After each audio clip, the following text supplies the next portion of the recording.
Welcome to our marathon. चलिए continue करते हैं, टेक्स्ट बुक का शॉर्ट नोट्स है। ओके, सो देखते हैं फर्स्ट क्वेश्चंस क्या है।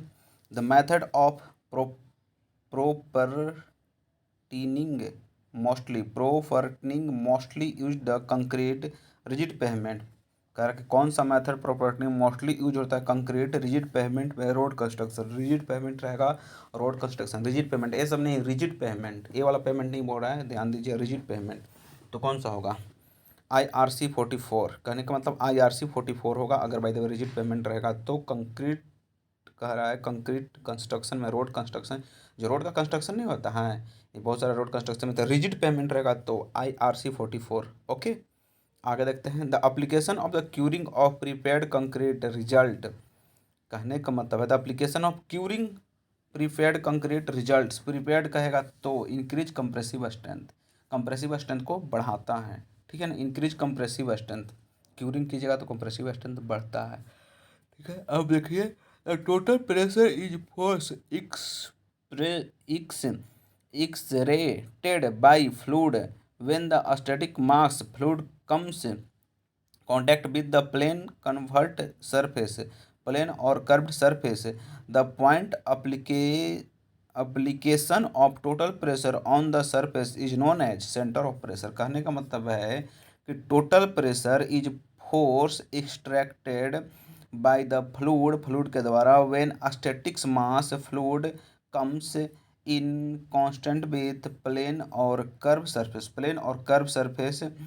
The point of application of total pressure on the surface is called center of pressure। Okay, आगे देखते हैं। द भोपाल गैस त्रासदी 1984 took plan due to the release of the which gas of from the industry। मैंने वहाँ पे कीटनाशक कौन सा रिलीज हुआ था भोपाल गैस त्रासदी में 1984 में जब हुआ था तो मिथाइल आइसोसाइनाइड था। मिथाइल आइसोसाइनाइड था, साइनाइड था, सबको बहुत को मारा था। मिथाइल था, आइसोसाइनाइड। ओके, अब आगे देखते हैं। बीच ऑफ द गिव है option note type of the water distribution network. कौन सा इसमें जो वाटर डिस्ट्रीब्यूशन नहीं है, तो परपेंडिकुलर जो सिस्टम है वो नहीं होता, क्योंकि परपेंडिकुलर में 90 डिग्री एकदम आ जाएगा। तो 90 डिग्री कैसे हो जाएगा, पूरा खाड़ा नहीं हो सकता है वो, इसलिए 90 डिग्री आ जाता है, ठीक है। आगे कंटिन्यू करते हैं। आगे कंटिन्यू क्या है। Which of the following source of solid waste has the highest chance of the causing the infections like hepatitis B and C through the skin rot not handled properly biomedical. Not handle तो biomedical इसका answer. Hepatitis B उसी कहेगा तो इसको ज़्यादा नहीं समझ पाए, लेकिन बायोमेडिकल इसका याद रखिए। आगे चलते हैं। A reversible reaction in which of the charged ion solution exchange। देखिए इसमें चार्ज कह रहा है, charge ion in solution reaction which charged ion in solution exchange, change हो रहा है। Simply changed ion electrostatically attached to a immobiles solid particles termed as ion exchange. कहने का मतलब चेंज बोला ना, चेंज्ड कह रहा है कि solution ion in solution exchange similarly charged, exchange हो रहा है तो आयन एक्सचेंज हो जाएगा। आगे चलते हैं। The cantilever beam of length L, अगर एल लेंथ है, subjected to couple M and mid span पे डिटरमाइन द शेयर फोर्स निकालना कर रहा है। Quarter span from free end और फिक्स्ड एंड। तो मान लीजिए कि आप कपल है, मतलब एक अथी है, कैसे बोलते हैं कंटिलीवर बीम, इसमें कंपल बीच पे है, बीच में है, और क्वार्टर स्पान पे पूछ रहा है आपसे, कैसे बोलते हैं शेयर फोर्स फ्री से और फिक्स्ड से, तो क्या हो जाएगा, तो 0 हो जाएगा। ओके, अब आगे देखते हैं।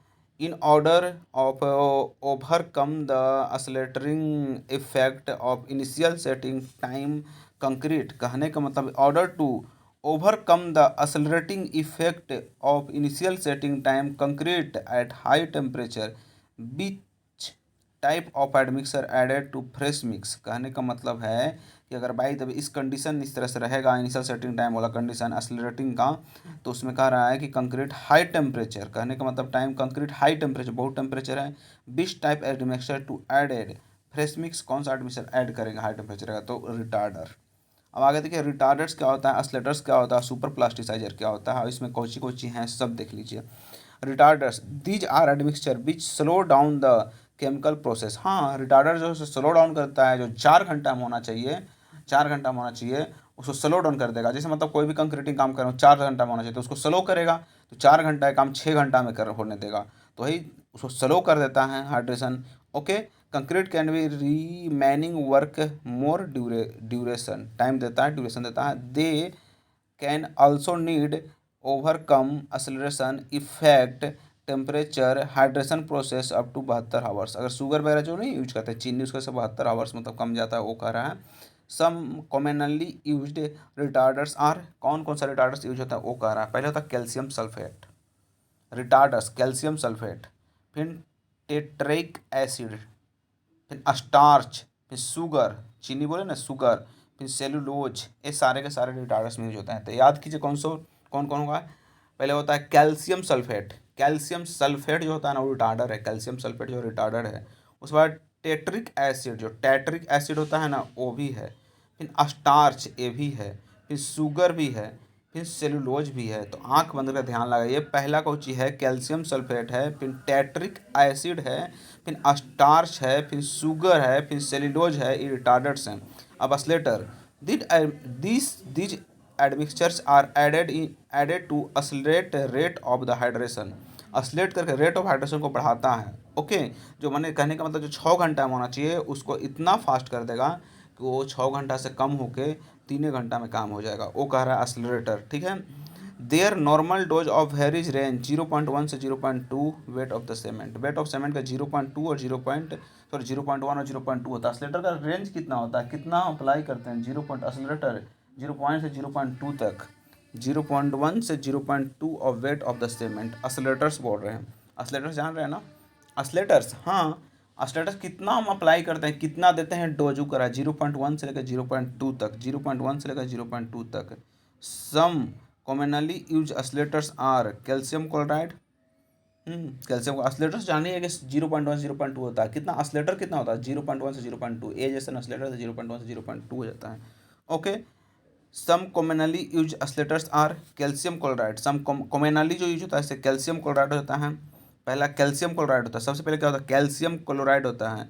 उसके बाद ट्राई इथेनॉल एमीन, फिर फ्लोरेसिस होता है, फिर कैल्शियम नाइट्रेट, ये सब हो जाता है। ठीक है, अब सुपर प्लास्टिसाइजर क्या होता है। Super plasticizer the admixture are water reduce. सबसे पहले जान लीजिए सुपर प्लास्टिसाइजर जो होता है ना, सुपर प्लास्टिसाइजर वाटर को रिड्यूस करता है। ये पहले याद रखिए, सुपर प्लास्टिसाइजर है तो वाटर को रिड्यूस करता है।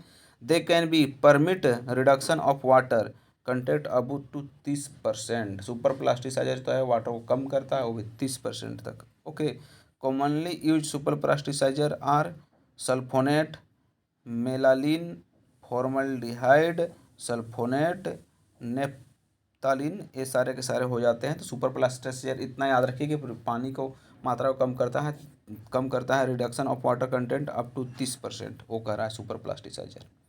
अब आइए सुपर प्लास्टिसाइजर देख लिए, एयर एंटरिंग एडमिक्सचर वो देख लीजिए। These are type of admixture which entrains मिलेथेंस air bubbles voids concrete which acts flexible wall wearing slips passes each other thoroughly modify almost their property cement. Some commonly used the air entering and mixture includes aluminium powder. हाँ, कहने का मतलब अगला point तो नहीं समझ में आया पहला, लेकिन देखते हैं next point. Some commonly used air entering and mixtures includes aluminium powder. Aluminium powder होता है वो एल्युमिनियम पाउडर, एल्युमिनियम होता है ना उस एल्युमिनियम पाउडर होता है। एयर एंटरिंग एंड मिक्सचर होता है हाइड्रोजन पेरोक्साइड ये भी है। Plates and animals fatty acid, animals fatty acid भी होता है, एसिड भी। Neutral would resin, neutral would resin ये भी ऐड होता है। ओके, अब आगे चलते हैं। अब देखिए यहाँ पे कह रहा है कि साइमंस रैन गेज। साइमंस जो रैन गेज होता है जानते होंगे, Symons rain gauge the rim of the collector sets the horizontal plates height of, तो यहाँ 30.5 सेंटीमीटर है, 30 मीटर भी बोला जाता है ग्राउंड। साइमंस जो रैन गेज जो चेंज करते हैं ना, फिक्स करते हैं ग्राउंड से, तो 30 सेंटीमीटर के मतलब 30.5 सेंटीमीटर के हाइट पे हम सेट करते हैं।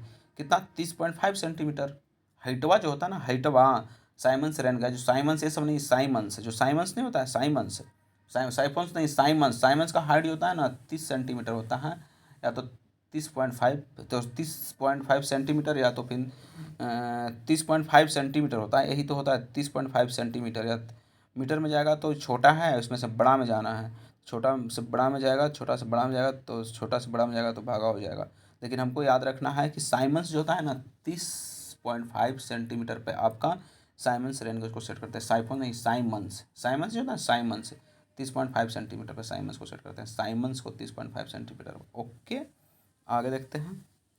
Which of the following statement correct, कौन सा expression represent the road foundation birth है, रोड फाउंडेशन बिर्थ, रोड का फाउंडेशन बिर्थ जो होता है, रोड फाउंडेशन बिर्थ, उसके लिए कौन सा सही है, सेकेंड और थर्ड सही है। Second, it is the bottom birth of the cutting, ये क्या होता है, फॉर्मेशन बिर्थ क्या होता है, फॉर्मेशन बिर्थ नीचे वाला फॉर्मेशन बिर्थ कितना होता है, bottom birth of the cutting, यह जो होता है ना बॉटम बिर्थ ऑफ कटिंग हो जाता है।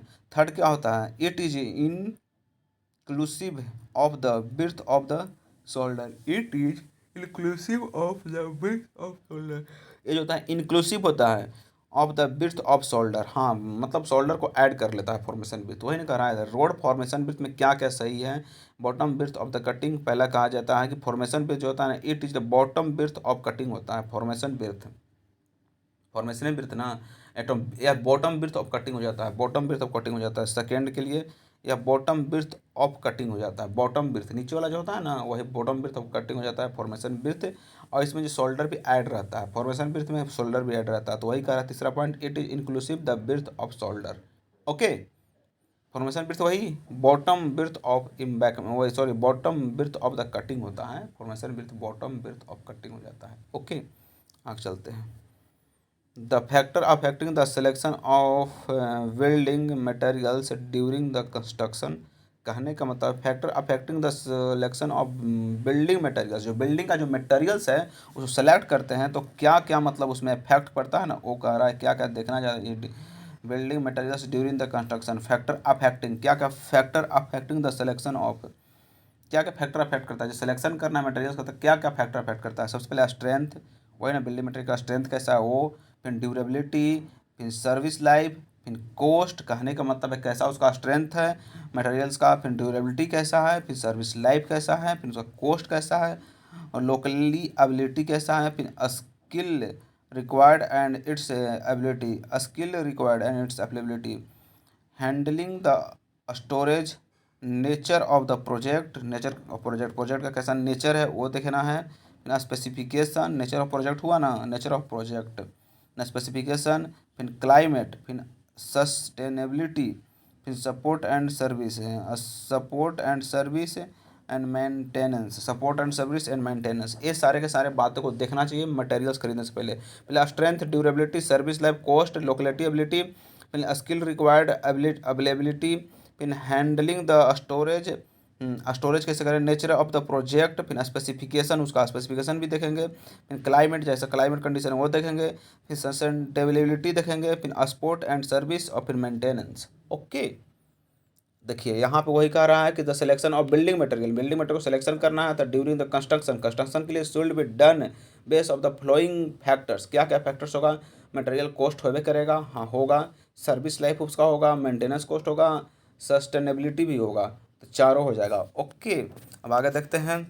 ये फार्मूला होता है the expression of the addition of tension reinforced in a doubly reinforced beam, अगर कोई डबली रेनफोर्स्ड बेस्ड है उसको मैं एडिशन करना है, tension for the expression for addition additional tension reinforcement, additional tension reinforced in a doubly reinforcement, additional tension reinforcement, additional tension reinforcement का कहा है, additional tension reinforcement doubly reinforced beam given, doubly reinforced beam given, doubly जो होता है ना इसीलिए नहीं doubly given A S C F S C minus F S C A S C star, कहने का मतलब expression of the additional tension reinforced इन और डबली रेनफोर्स्ड बीम, एडिशन माने अलग से ऐड करना है तो A S C star F S C F C C F A S C star F S C minus F C C, F S C minus F C C.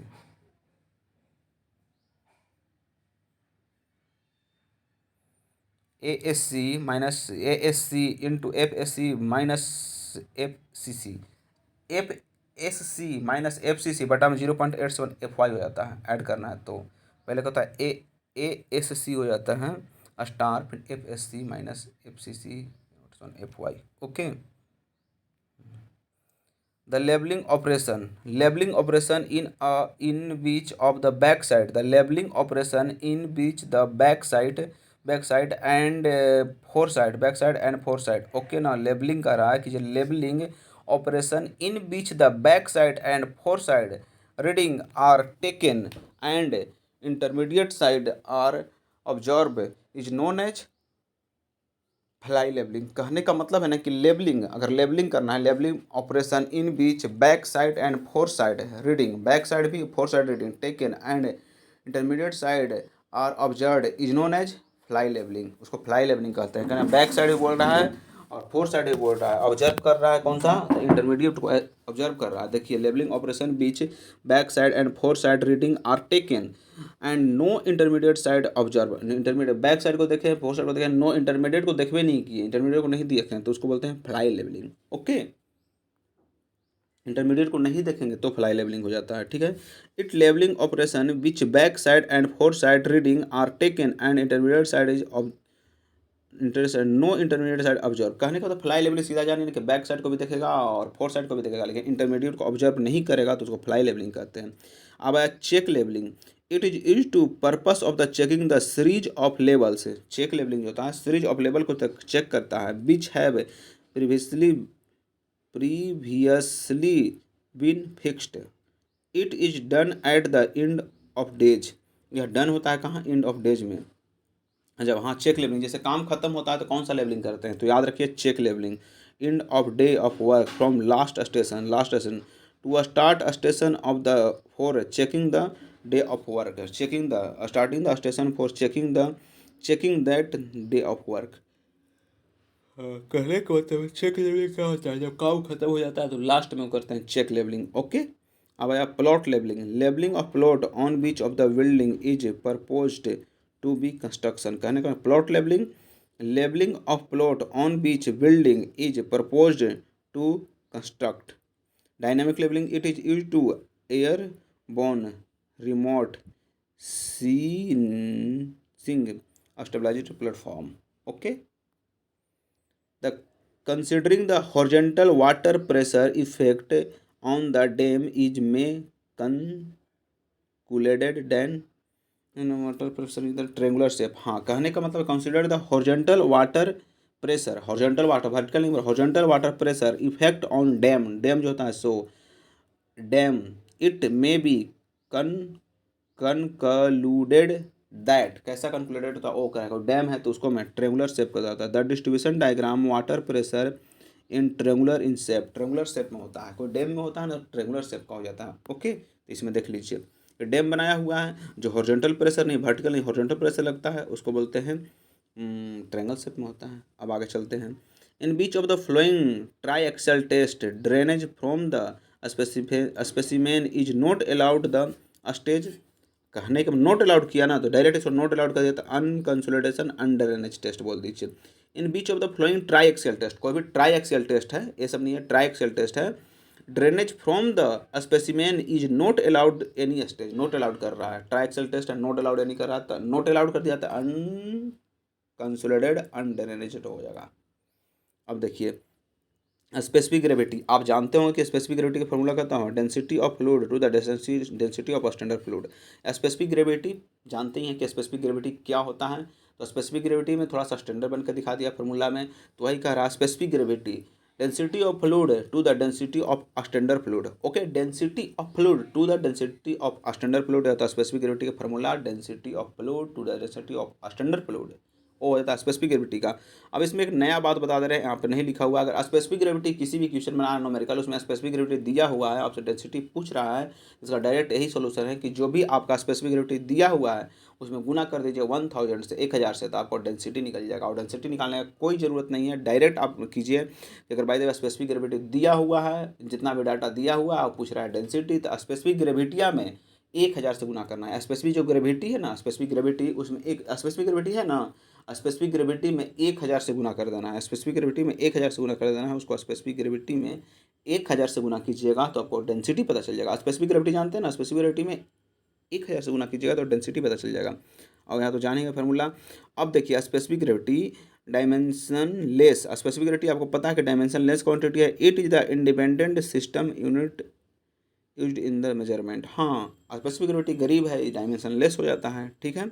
Specific gravity of water कितना होता है तो 1 हो जाता है। Specific gravity of mercury कितना होता है 13.6 हो जाता है। स्पेसिफिक ग्रेविटी ऑफ ऑयल कितना होता है 0.7 से 9.5 हो जाता है, 0.7 से 9.5 हो जाता है, नहीं तो 0.8 हो जाता है। तो इसी में पूछा गया था क्वेश्चन क्या स्पेसिफिक ग्रेविटी की सबसे ज़्यादा किसका हो जाता है तो मरकरी का हो जाता है 13.6, फिर उसके बाद वाटर का हो जाता है 1, पहले मरकरी का कितना 13.6, फिर वाटर का 1 हो जाता है। उसके बाद में बात करेंगे तो आपको ऑयल का 0.8 नहीं तो 0.7 से लेकर 0.95 हो जाता है। ओके, अब the detail estimate prepared for renovation और renewable structure demand work minor improvement of building, उसको मैनेजमेंट में आएगा और कुछ में आएगा। एनुअल रिपेयर एंड एस्टिमेट नहीं, मैनेजमेंट में नहीं है, एनुअल रिपेयर में, अच्छा मैनेजमेंट मेंटेनेंस में नहीं आएगा, एनुअल रिपेयर सालाना रिपेयरिंग होता होगा। कह रहा है कि the detail estimate prepared for a renovation renewable structure damage, renew कह रहा है, रिन्यू कर लगा रहा है जो डैमेज हुआ उसको, minor improvements of the building, कुछ इंप्रूवमेंट करना है, इंप्रूवमेंट करना है माइनर, उसको बोलते हैं annual repair and maintenance. Annual repair and maintenance करते हैं, एनुअल रिपेयर एंड मेंटेनेंस करते हैं, इसको क्या बोलते हैं एनुअल रिपेयर एंड मेंटेनेंस करते हैं। कुछ चीज इंप्रूवमेंट कर रहा है, कुछ ही कर रहा है कि रिन्यू स्ट्रक्चर कर रहा है, रिन्यू कर रहा है स्ट्रक्चर को, डैमेज्ड वर्क जो डैमेज हुआ सो माइनर इंप्रूवमेंट कह रहा है तो एनुअल रिपेयर एंड एस्टिमेट कहेंगे, एनुअल रिपेयर एस्टिमेट कहेंगे। ओके, आगे चलते हैं। Under which of the following circumstances can be counter line different elevation intersect each other, कहने का मतलब है कि under which of the following circumstances can be counter line different elevation intersect, counter contour line जो होता है, counter नहीं contour, contour जो लाइन होता है ना उसको different elevation intersect each other, intersect करता है। तो कब इंटरसेक्ट करता है तो आपको ये पढ़े होंगे, यहाँ पे नया बात है कि अगर भाई जब दो कंटूर लाइन है जो इंटरसेक्ट करता है, उसको इंटरसेक्ट करता है तो ओवर हैंगिंग क्लिप में होता है, तो उस कंडीशन को हम कैव भी कहते हैं।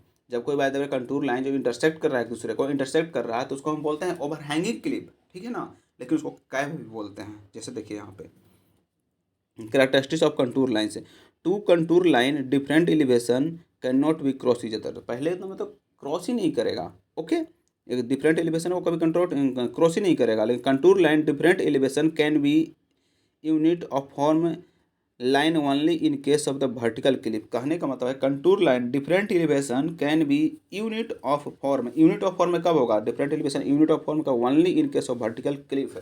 आपसे पूछ सकता है कि आपका कंटूर लाइन वर्टिकल क्लिप में कैसा होता है तो यूनिट ऑफ फॉर्म में होता है। तो वर्टिकल जो क्लिप होता है हॉरिजॉन्टल नहीं, वर्टिकल क्लिप में होता है, यूनिट फॉर्म होता है contour line. Okay, However, contour line different elevation can be intersect only in case of the overhanging cliff and cave, कहने का मतलब है कंटूर लाइन एक दूसरे को कब कट करता है, कब कट करता है तो ओवरहैंगिंग के क्लिप में, नहीं तो केव के केस में। Okay, contour line cross valley और ridges line 90 degree, contour line है जो contour line crosses of valley और रिड्ज लाइन 90 डिग्री, कहने कंटूर लाइन जो होता है cross valley and ridge line, valley जानते हैं ना, वैली क्रेस्ट वैली, वैली जो वैली उसमें रिड्ज लाइन क्रॉस वैली में कैसा होता है रिड्ज लाइन, कंटूर लाइन का क्रॉस वैली में कैसा होता है, वैली में 90 डिग्री हो जाता है। ओके ना, क्लोज कंटूर शो आइदर हिल और पाउंड, क्लोज काउंटर जहाँ क्लोज होता है ना वो हिल और पाउंड्स को शो करता है, हिल और पाउंड्स को शो करता है। वैली में 90 डिग्री में होवे करता है, वैली एल डबल तो 90 डिग्री में होता है, लेकिन क्लोज कंटूर जो होता है, क्लोज कंटूर ये सब कंटूर नहीं, क्लोज जो होता है पूरा क्लोज कंटूर क्या होता है, या तो हिल होता है या तो पाउंड होता है, हिल या पाउंड होता है, हिल या पाउंड। हिल किसको बोलते हैं तो आप भी जानते होंगे हिल किसको बोलते हैं, हिल हम उसको बोलते हैं जो चारों तरफ 3 तरफ पहाड़ से घिरा हुआ रहता है, बीच में जो क्षेत्र होता है जो पानी होता है उसको हिल बोलते हैं, नहीं हिल उसको नहीं बोलते हैं भाई, सॉरी। क्लोज कंटूर आप खाली याद रखिए, क्लोज कंटूर सो आइदर हिल या पाउंड, क्लोज कंटूर आपसे पूछ सकता है क्लोज कंटूर क्या शो करता है, हिल को शो करता है तो पाउंड को शो करता है, पाउंड या हिल को शो करता है क्लोज कंटूर। क्लोज हो गया कंटूर, कंटूर ही सब नहीं है पूरा क्लोज है, तो हिल को शो करेगा या तो पॉन्ड को शो करेगा। ओके, कहा है as described by the Indian Road Congress which of the following method is used for the designing analysis of the flexible pavement. जो फ्लेक्सिबल पेमेंट होता है उसके लिए एनालिसिस के लिए पूछ रहा है कि describe the Indian Road Congress which of the flowing method is used for the design of the analysis of the flexible payment. Flexible pavement को फ्लेक्सिबल पेमेंट को मतलब डिजाइन करने के लिए, एनालिसिस करने के लिए इंडियन रोड कांग्रेस डिस्क्राइब किया था, वो भी California bearing ratio method. California, हाँ, कहने का मतलब इंडिया रोड कांग्रेस जो था फ्लेक्सिबल पेमेंट को डिस्क्राइब करने के लिए क्या दिया था, California bearing ratio method. California दिया फ्लेक्सिबल पेमेंट के लिए, हाँ, कैलिफोर्निया बियरिंग रेशियो मेथड दिया था। कैलिफोर्निया दिया था, कौन सा, कैलिफोर्निया, कैलिफोर्निया दिया था फ्लेक्सिबल के लिए Indian Congress, California bearing ratio method. अब आगे चलते हैं। Carbon monoxide as air polluted in mainly generated from, किससे जनरेट होता है कार्बन मोनोऑक्साइड, किससे mainly generate, carbon CO, carbon monoxide CO कहाँ से जनरेट होता है मेनली, ऑटोमोबाइल से। CO जो होता है ऑटोमोबाइल से जनरेट होता है। ओके, अब देखिए the duty level, the dumpy level most suitable for levelling of survey on flat terrain. Flat terrain तो उसमें डंपी लेवल देखे ना, डंपी लेवल जो पढ़े थे सर्वे में, वो फ्लैट ट्रेन के लिए सुटेबल होता है, डंपी लेवल फ्लैट ट्रेन के लिए। ओके, अब आगे चलते हैं। Which of the flowing device units are not installed gaseous pollution control. कौन इंस्टॉल है, साइक्लोन कलेक्टर्स, ये नहीं यूज होता है। Which of the flowing device used are not installed gaseous pollution control. Gaseous pollution control के लिए कौन install नहीं करते हैं, साइक्लोन कंट्रोलर से। गैस के लिए साइक्लोन कंट्रोल से कभी, साइक्लोन तो बहुत होता है ना बड़ा, साइक्लोन कंट्रोल्स का यूज हम नहीं करते हैं। ओके, कौन तो करते हैं, साइक्लोन कंट्रोलर्स का हम यूज नहीं करते हैं। ओके ना, गैसियस के लिए साइक्लोन कंट्रोल्स का यूज नहीं करेंगे। अब आगे देखिए, according to Darcy law, Darcy जो था ना, डार्सी कैनेडी और डार्सी जो था, डार्सी आपको लेमिनार हो जाता है, यही कह रहा है कि डार्सी लेमिनार होता है। तो Darcy law most of the soil expected coarse gravels coarse gravel purpose are so small that flow water through than always laminar होता है। क्या होता है, ऑलवेज लेमिनार होता है। कोर्स ग्रेवल जो होता है एक्सपेक्ट क्रॉस ग्रेवल जो है से लेमिनार होता है। क्रॉस ग्रेवल क्या होता है, लेमिनार होता है भैया, ला ऑफ मोस्ट ऑयल लेमिनार होता है, बिल्कुल लेमिनार होवे करता है। डार्सीला जो होता है वो लेमिनार होता है, डार्सीला का बोला ना तो लेमिनार बता रहा है, ठीक है ना। As per IRC 456 2000 limit state method design permissible bearing stress shall be taken 0.45 FC के। कहने का मतलब है इतना के अनुसार लिमिट स्टेट मेथड है, design the permissible bearing stress shall be taken. Permissible bearing LSM में परमिसिबल बियरिंग स्ट्रेस क्या होता है, परमिसिबल बियरिंग स्ट्रेस पूछा है, और लिमिट स्टेट मेथड में डिजाइन के लिए परमिसिबल बियरिंग स्ट्रेस कितना है 0.45। लिमिट स्टेट मेथड है, LSM है, ये सब नहीं है, LSM है, limit state method design, limit state LSM limit state method design the permissible bearing stress shall be taken 0.456 के माने लिमिट स्टेट मेथड होता है ना, होता है limit state method of design of the permissible bearing stress shall be taken. Permissible bearing stress limit state में permissible bearing stress design के लिए परमिसिबल बियरिंग स्ट्रेस 0.45 FC के। ओके, अब आगे देखते हैं, यहाँ पे कुछ चीज़ है। Work stress method design the permissible bearing stress in full area concrete shall be. कहने का मतलब WSM में कह रहा है, WSM कितना 0.25 FC के, और यहाँ पे LSM में परमिसिबल बियरिंग स्ट्रेंथ 0.45 FC के। कहने का मतलब है कि WSM में परमिसिबल बियरिंग स्ट्रेस कितना हो, WSM में 0.25 FC के, वही LSM में 0.45 FC के, 0.25 FC के, 0.45 FC के। Okay, the term such as dressing, grading, trimming and levelling basically used surface penetration work. अगर सरफेस पेंट्रेशन वर्क करना है ना तो उसी में तो आता है, सब सरफेस को काम कर रहे हैं, जब जिसमें ड्रेसिंग की है सरफेस में, grading, trimming and levelling, basically labelling मेरे अभी सरफेस में करते हैं, तो सरफेस पेंट्रेशन वर्क होगा ये सब। ओके, अब आगे चलते हैं। इसमें कह रहा है आइडेंटिफाई द करेक्ट स्टेटमेंट। इसमें इरिगेशन के बारे में स्टेटमेंट पूछा गया, तो डी और ए सही है, लेकिन हम B और C मार दिए थे, तो D और A सही है। तो कैसे सही है, ओवर इरिगेशन में रिड्यूस द क्रॉप यील्ड। हाँ, वो बहुत ज़्यादा इरिगेशन कर देंगे तो क्रॉप के विकास में कमी हो जाता है। अब A कह रहा है irrigation helps in elimination of mixed crop. कहने का मतलब irrigation helps in elimination of mix crop. कहने मतलब irrigation helps elimination of mix crop. पहला है ना कि जो इरिगेशन क्या हेल्प करता है, एलिमिनेट करने के लिए, जो एलिमिनेट करना होता है हमको मिक्स क्रॉप को, तो एलिमिनेशन के लिए आपको मिक्स क्रॉप जो होता है ना, कभी फसल लगा दिया कभी वो फसल लगा दिया, उसको एलिमिनेट करने के लिए हम इरिगेशन सिस्टम का यूज करते हैं। ज़्यादा इरिगेशन कर देंगे तो आपको मैंने फसल का अथी में कमी हो जाएगा, क्रॉप विकास में कमी हो जाएगा। तो ये पहला पॉइंट है कि मिक्स क्रॉप को एलिमिनेट करने के लिए हम इरिगेशन सिस्टम का यूज करते हैं। दूसरा एक कह रहा है कि क्रॉप का विकास में ज़्यादा सीजनिंग अथी करने से, पटाने से विकास में दिक्कत हो जाता है।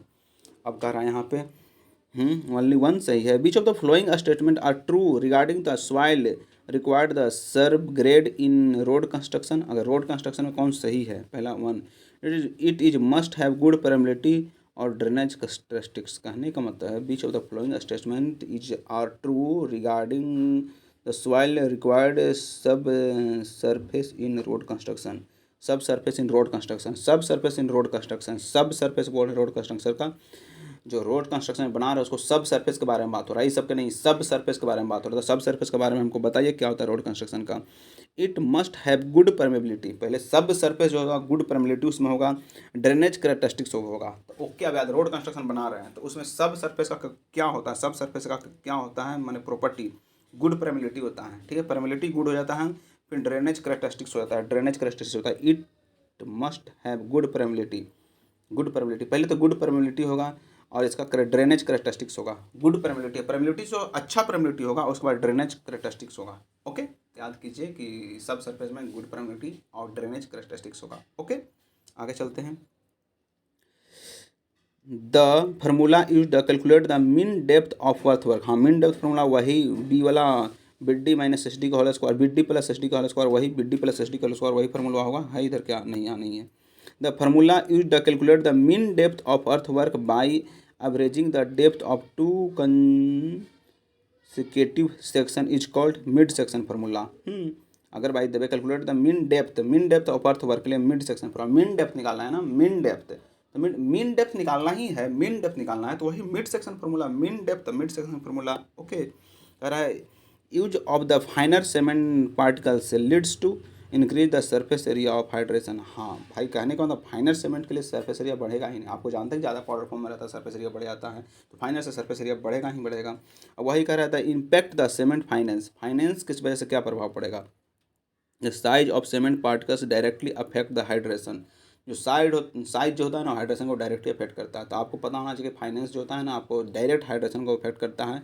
Setting and hardening strength and heat of the hydration, यानी सेटिंग एंड हार्डनिंग में भी, स्ट्रेंथ में भी, एंड दैट ऑफ हाइड्रेशन में भी। कहने का मतलब है the size of cement particles directly affect the hydration. Size जो होता है ना, हाइड्रेशन को अफेक्ट करेगा, सेटिंग को भी, एंड हार्डनिंग को भी, strength and heat of hydration को भी।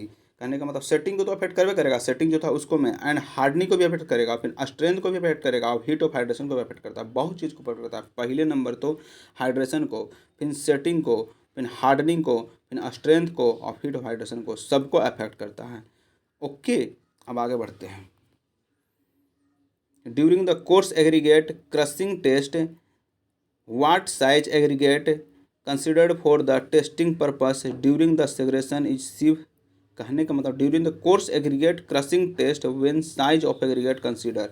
कहने में क्रशिंग टेस्ट करते हैं तो साइज ऑफ एग्रीगेट पूछ रहा है, क्या क्या साइज ऑफ एग्रीगेट का लेंगे हम टेस्ट करने के लिए। तो उसमें passing 12.5 mm and retaining 10 mm। कहने का मतलब क्रशिंग टेस्ट आपको करना है ना, तो उसमें साइज क्या लीजिएगा, तो 12.5 से पास होना चाहिए और 10 पे आकर रुक जाना चाहिए। ओके, 12.5 पासिंग और 12.5 mm पासिंग, 12.5 mm पासिंग और 10 mm retaining. Okay, 10 mm retain on the 10 mm, retain on the 10 mm, 10 mm पे जाकर रुक जाएगा। ठीक है ना।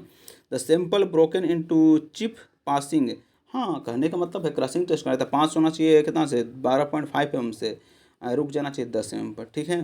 The material is heated to the temperature 100 से 110 डिग्री टेम्परेचर। कहने का मतलब क्रशिंग टेस्ट कर रहे हैं ना, तो 100 से 110 डिग्री सेंटीग्रेड टेम्परेचर होगा। ठीक है ना।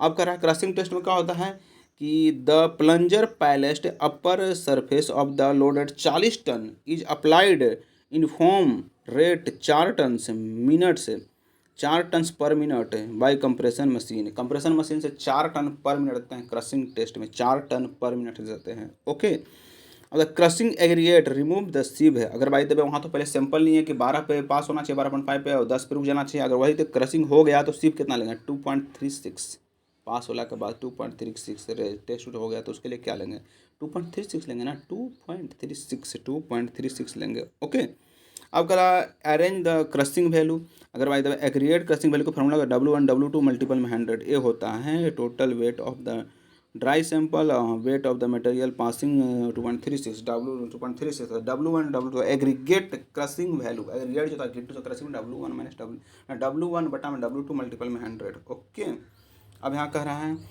रहा है कि the rolled I section steel beam से इक्स हैबिट्स, कहने का मतलब जो होता है रोल्ड सेक्शन होता है, वो कह रहा है कि रोल्ड सेक्शन का इस habits comparable torsional and warping rigidity, comparable torsional and warping rigidity, वो कह रहा है कि द रोल्ड सेक्शन होता है उसमें, रोल्ड सेक्शन में कंप्रेबल टॉर्जनल एंड वार्पिंग रिजिड्स कहना कंप्रेबल, ओके, कंप्रेबल होगा और टॉर्जनल होगा एंड वार्पिंग रिजिड्स होगा। ओके, कंप्रेबल तो होगा ना, बिल्कुल होगा, कंप्रेबल होबे करेगा, वही कहने रोल्ड है ये है तो कंप्रेबल होगा, फिर टॉर्जनल एंड वार्पिंग रिजिड्स होगा। हाँ, वार्पिंग कंप्रेबल होबे करेगा, टॉर्जनल होगा और वार्पिंग रिजिड्स होगा, रिजिड पूरा रिजिड्स होगा। ओके, आगे चलते हैं।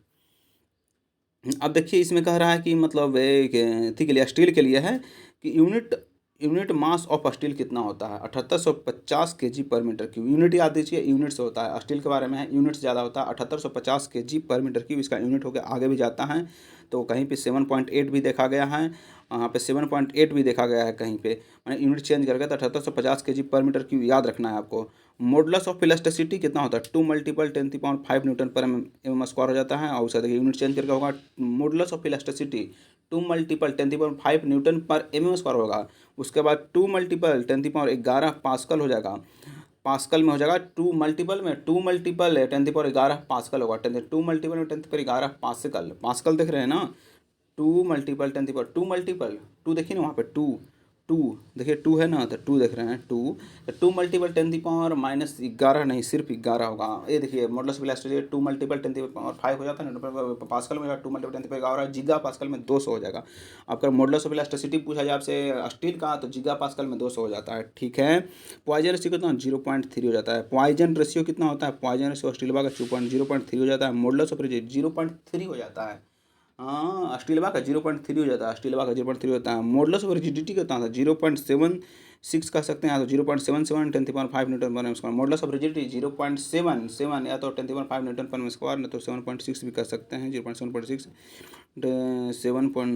0.7 कोफिशिएंट ऑफ थर्मल एक्सपेंशन क्या होता है 12 मल्टीपल 10⁻6 पर degree centigrade, coefficient of thermal expansion 12 multiple 10⁻6 पर डिग्री सेंटीग्रेड। ओके, अब यहाँ पर देखते हैं, देखिए वही क्वेश्चन हुआ है कि जीगा पास्कल में पूछ दिया modulus of elasticity of जीगा pascal steel structure, तो 200 हो जाएगा।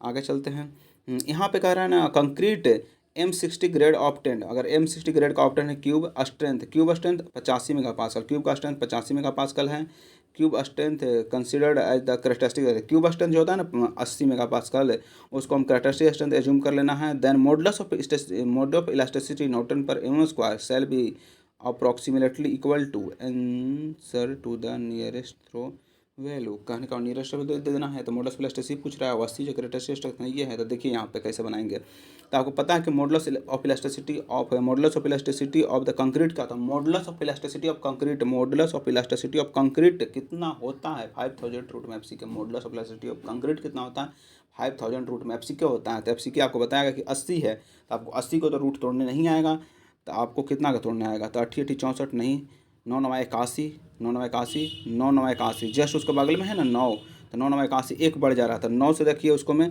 तो 9 से गुना कीजिए तो 0 0 9 5 45 इतना हो जाएगा नियरेस्ट वैल्यू। ओके, तो तोड़ने का एक और आइडिया होता है कि पूरा अगर रूट नहीं टूट रहा है तो उसको कोई अप्रोक्सीमेटली टूट के गुना कीजिए, गुना के करके आंसर मार दीजिए। ओके, अप्रोक्सीमेटली मारिए।